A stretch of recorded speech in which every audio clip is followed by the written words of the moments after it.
down, stay. Annabelle, heel.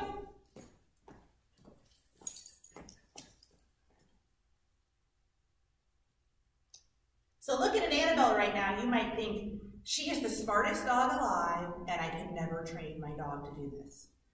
So you're right and wrong. Yes, she is the smartest dog alive, but you absolutely can train your dog to do this. And today we're going to show you how.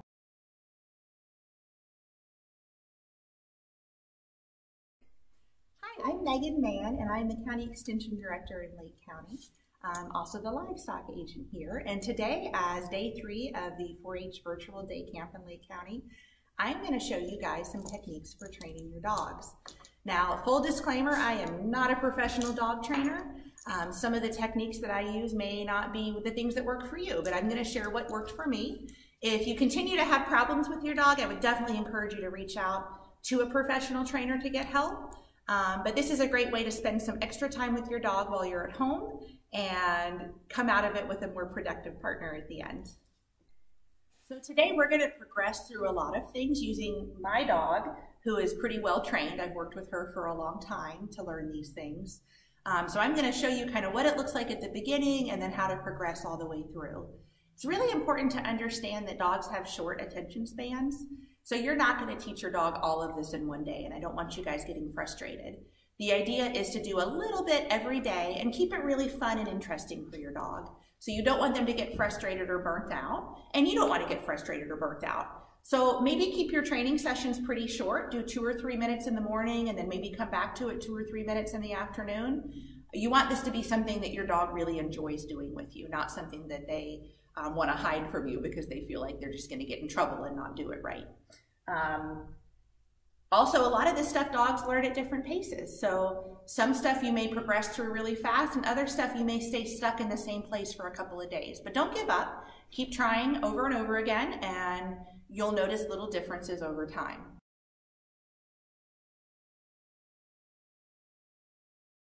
Annabelle, peekaboo. This is my lovely assistant, Annabelle. She is my 2-year-old Australian Shepherd. And in my free time, one of my favorite hobbies is dog training. So I compete with her in agility, obedience, and rally.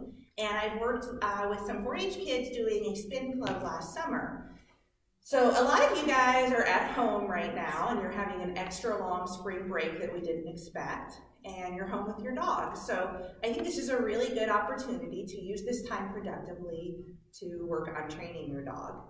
A lot of times when I'm out in public with Annabelle, when we're at pet-friendly stores, people will comment that they wish their dog was as well behaved as her. And I promise she wasn't born super well behaved. No dog is, but I put a lot of time and effort into training her. So if you guys put the time and effort in too, you can also have a really well behaved, well trained dog.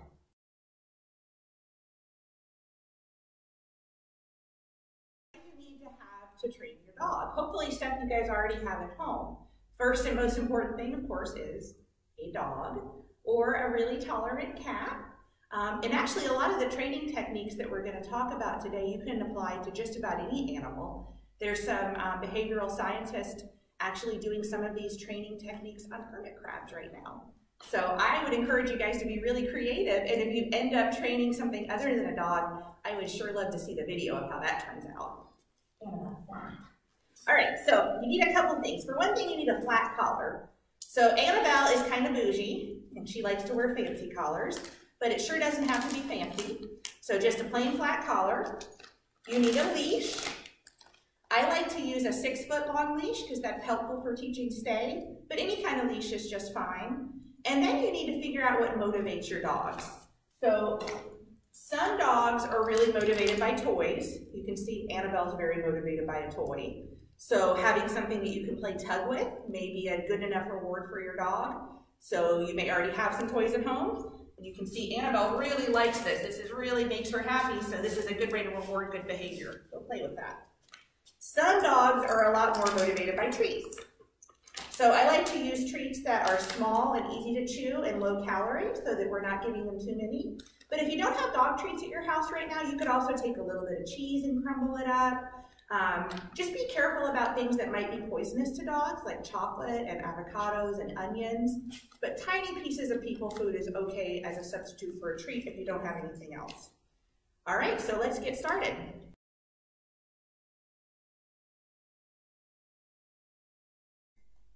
All right, so we have talked about what you need to train your dog. You need your leash, you need your collar, you need your dog, and then you need a reinforcer. So the reinforcer could be a treat, or it could be a toy, whatever makes your dog really happy and something that motivates them to try hard for you.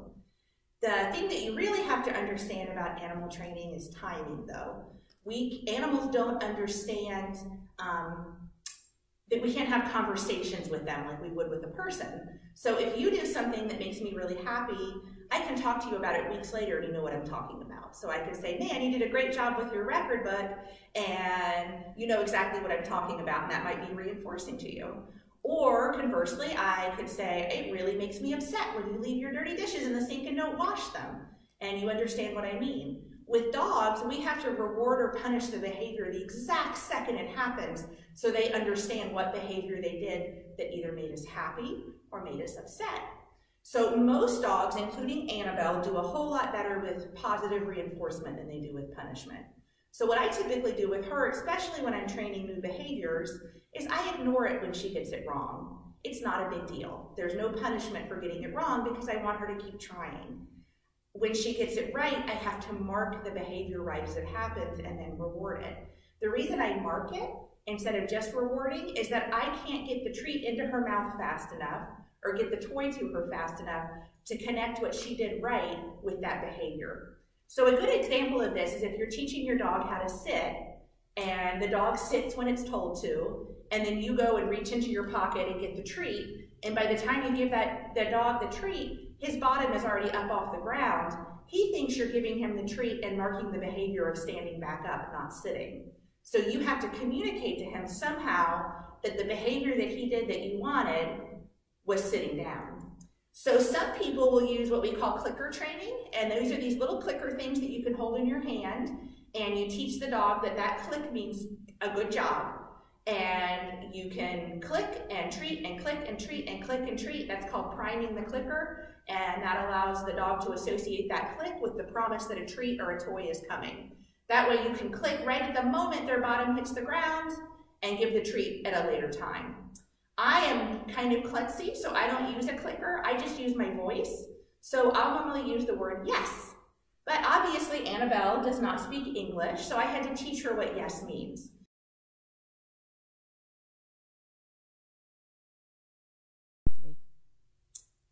So another really good basic thing to start with is a watch me command. And this idea is it's to help to build your dog's ability to get their mind off of the treats and onto you. And so the way we teach this is I start with the treat in my hand, Annabelle, come.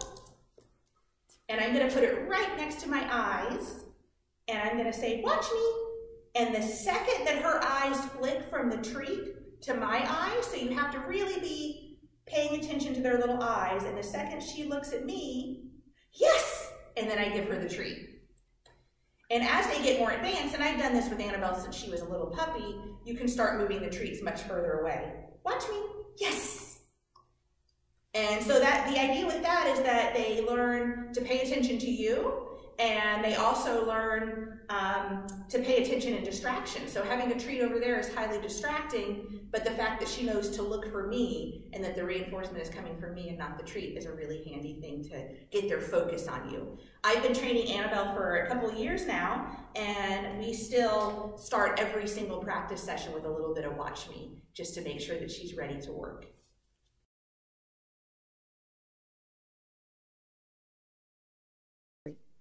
All right, so one of the first things we're going to start with today is teaching your dog how to sit. Sit is a really good command to teach, and it's one of the easiest ones to teach. So the easiest way to teach sit, if your dog has never sat before, is to lure it. And what we mean by luring is that you use your treat to kind of make them follow the treat, and they're going to automatically go into a sit. So with Annabelle, she's already really well trained to sit, so I'm going to try and slow this down so you guys can see how we train it. I've got the treat in my right hand, and while she's standing, I'm going to, at the same time that I give the verbal command of sit, I'm going to take the treat and hold it up over her head until her bottom hits the ground. Good. Okay, come here. Sit. Good. Yes. So you can see I'm using the treat to shape that behavior. Sit. Yes. And then marking the moment her bottom touches the ground. Good girl. Okay.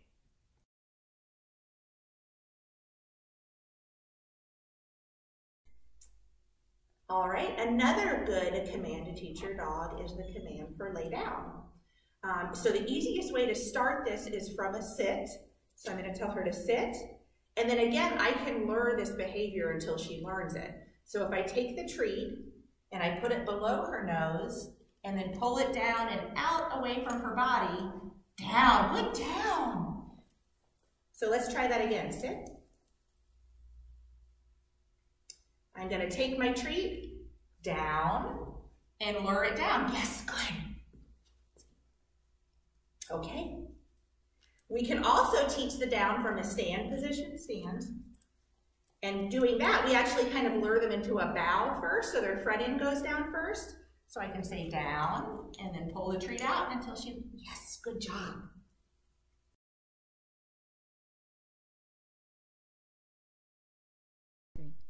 So from the down, you can also teach roll over, which is a fun trick.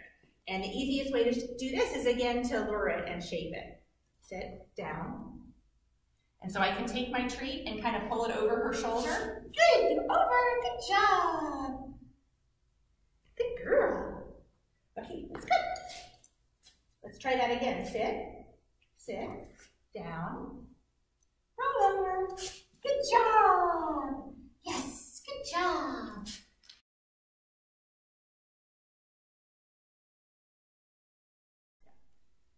So one of the most important commands that you can teach your dog is to stay. Once you have a really solid either sit or down or both, you can teach them to hold this position even if you walk away.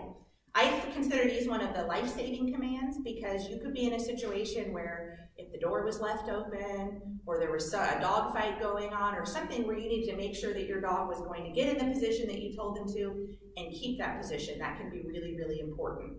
So we're going to do a down stay with Annabelle because these floors are really slippery for her, so it's hard for her to hold a sit. She kind of tends to slide out. But once I've got her in a down, I'm going to start by giving her the stay command. And so I'll use my right hand flat, and I'll just kind of put it in her field of vision and say, stay. When I'm first teaching this, the goal is just teeny tiny little increments. So I'm going to move like this, a quick dance away and right back, and then say, good stay, and give her a treat. And as we build this, so as you guys are training at home, you may do just these little tiny steps for the first couple days. Some dogs pick this up really quickly, some take a long time, but I'm going to show you the whole progression from beginning to end of what a stay should look like as you train it. But please understand that this is not going to happen in one day for you guys. So you may start with one step one day and then progress to 2 steps. So I'm going to tell her stay. And I take a little step away and right back, and at this point I would tell her she was good and give her a treat. Then I may get out in front of her, stay, and right back. I may be able to get over here with her after a couple of days. And I go right back to where I was and give her a treat. It's important that you go back to your original position, not call them to you, because you don't want to reward them breaking the stay and coming to you. You want to reward them staying where you left them. So over time, you may be able to get a little bit further out and go right back. Good stay. And then the hope is, stay, that over time you can go way far away and know that your dog is going to stay where they're supposed to stay.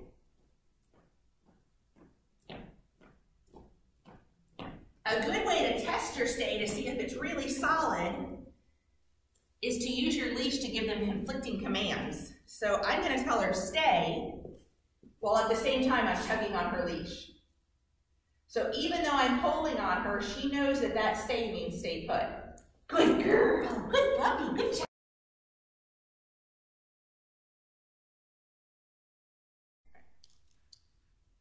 So another one of the really important, I would say crucial kind of life-saving commands is to teach your dog to come when they're called or have a good recall. So that if your dog were to be off the leash at some point or slip out of its leash, you want to know that when you call your dog to come, that they're going to beat feet and get back to you as quickly as possible. So the way that we do that is always to start on leash. And this is easier either if you have a partner helping you to hold your dog back or if your dog has a good stay. So I'm going to say, Annabelle, down, down, stay. And I'm going to go to the end of my leash. And then I'm going to give her the command for recall. So for Annabelle, I use Annabelle, C-O-M-E. And I'm not going to use that word unless I really want her to get over here. And then no matter how many times she's done it, we always have a big celebration when she comes. Annabelle, come! Good girl! Yes, good job! Good job! So you want your dog coming to you when it's called to always be a really big party deal. Because sometimes when you're calling them to recall, you may be recalling them away from a situation that's really interesting to them. So you may be recalling them from chasing livestock or a cat or a car or crossing a busy street. So they should always get a lot of reinforcement and know that coming when they're called is a really good thing. It's also important if your dog does not have a really good recall and say they get loose and you have to chase them all over creation to catch them back. Even though it's really tempting to be mad at them, you can't punish them when you finally get them. Because they're going to learn then that running away and reinforcing, they get to have fun and sniff new sniffs and party, and that when they come back to you, they're going to come back to someone who's really mad at them. So that just makes them want to stay away longer and longer. So even if it takes a long time for your dog to come to you, you always have to tell them they're good. And that can be really hard to do. So I'm going to demonstrate what a really good recall looks like from a distance with Annabelle. Annabelle. Come here. She just heard a garbage truck. Sit. Stay.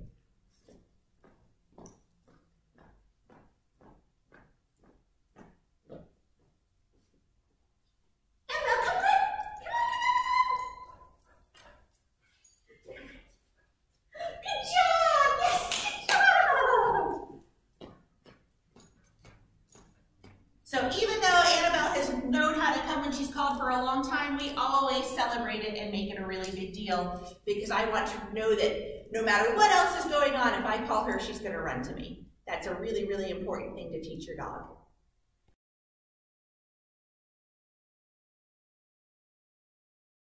So another question that I get a lot from people is, how does your dog walk so nicely on a leash? So it took a lot of time and practice to teach it. But teaching your dog to have a nice heel, which is when they walk at your left side and the leash is loose and they're not pulling, it's really nice because it's a whole lot more fun to take a walk with a dog that's not trying to pull your arm off. So the best way to actually teach heel is to start inside your house. So this is a great time to do it when you can't be out and about too much because the distractions are really limited. Annabelle may heel really well in here, but if I take her outside and there's squirrels running around, even as well trained as she is, I can't 100% rely that she's not going to pull a little bit. So start with someplace small and then you can move outdoors. So the easiest way to teach heel is to use treats. So what I do, Annabelle, come on. I'll hold the treat, I'll hold my leash in my right hand, and I'm just going to kind of hold the treat at my side, and when I walk with her, you can see she's going to stay right where I want her to. And when she's first learning, I am just going to be a treat dispensing machine. And so she'll figure out pretty quickly that as long as she's at my side, she gets lots of cookies. If she were to choose to walk in front of me or lag behind me, the cookies disappear. So for a lot of dogs, that's all it takes, is just teaching them that cookies happen when they're at your side. Now, obviously, I don't give her cookies constantly now, right? But I still occasionally do. So she doesn't know when a cookie's coming. So even when we are out on a walk, I will still keep a cookie in my pocket and just every once in a while give her one so it reinforces that she is in the right position. Some dogs, even with the offer of cookies, still want to pull a lot. And so a good way to teach them not to pull is that as you're walking with them, and Annabelle's not going to pull because she's been trained, but if she were to pull way in front of me, as soon as she gets in front of me, I just say, and I give a little pop on the leash and change directions 180 degrees. And so you may get kind of dizzy doing this because you're walking back and forth a lot. Come on. But what that will do is teach your dog to be paying more attention to you than what the surroundings are. Because if they think you're walking in a straight line, they may get in front of you and try to pull you that direction. But if they have no idea which direction you're going to be going, they're going to start looking to you more to see where they ought to head next.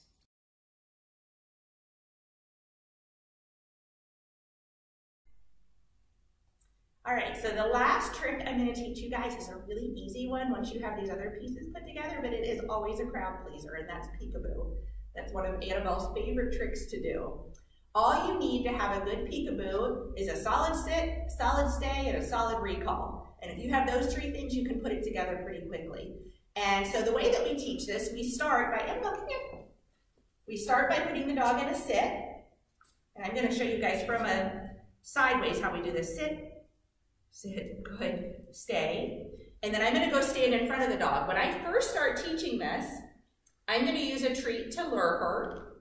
And I'm going to stand with my legs far apart like London Bridge, and I'm going to say, peekaboo, and hold the treat right there, and she gets it as soon as her head pops out. So let's do that again. Annabelle, come here. Sit, stay, peekaboo. And so she learns the treat happens right there. And then as we progress, after we've done that, maybe on day 1, on day 2, sit, stay. You can stand with your legs a little bit closer together. Annabelle, peekaboo, good job.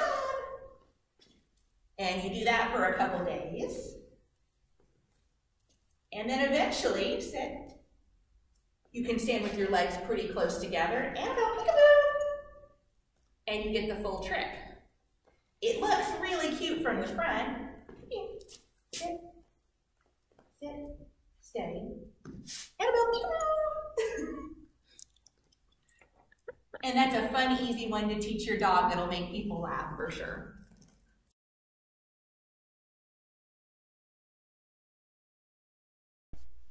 So thank you guys for tuning in to day 3 of our 4-H virtual day camp.